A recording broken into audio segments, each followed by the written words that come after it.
Hi friends, I'm Danison Fronda and welcome to Dear Danison. This is part 8 of the Lettering 101 series, and in this video we are going to be talking about connections. In the previous part we put our foundation strokes together and created letter shapes. Now we're going to be putting those letter shapes together and creating connections. You may or may not realize it, but connections are very important when you're trying to create a cohesive style. And if you've done lettering before, you might have gotten frustrated that something might be off when you're looking at your word. In this video, I'm going to be pointing out a couple of things that you want to pay attention to when you're trying to create your words. And it might completely change how your letters look.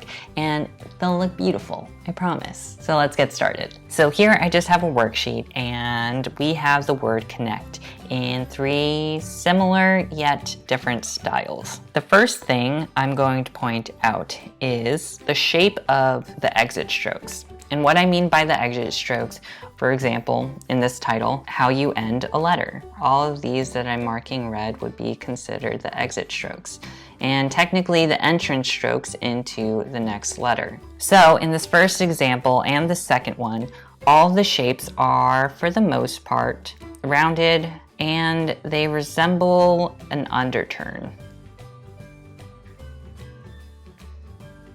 Whereas in this third example, we flip that around and these exit strokes resemble the beginning of an overturn.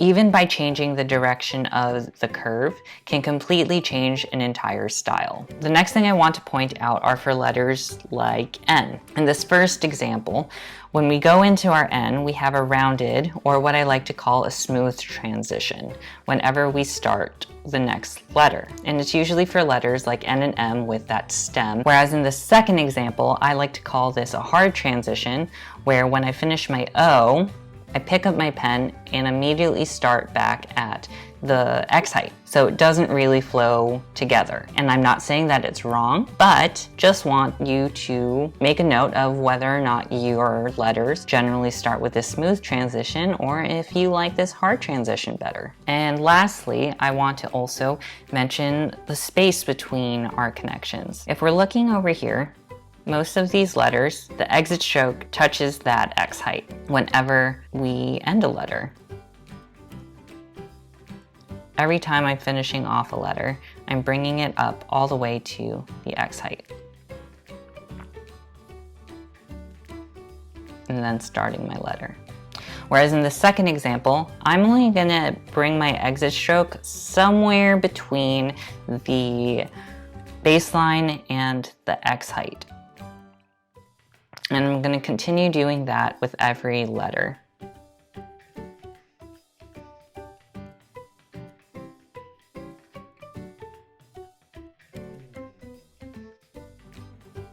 And what you're going to notice is a very subtle difference. For this first example, there's going to be a lot more space because we're extending that stroke all the way up.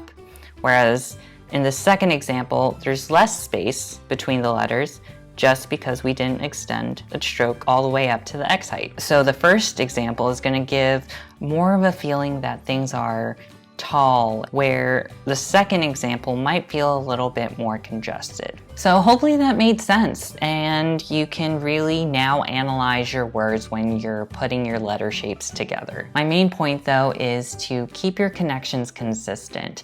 Consistency is really the biggest part of making your lettering feel cohesive and just right. So if you like this video, give it a thumbs up, subscribe if you aren't already, and hit that bell icon to get a notification every time I upload a new video.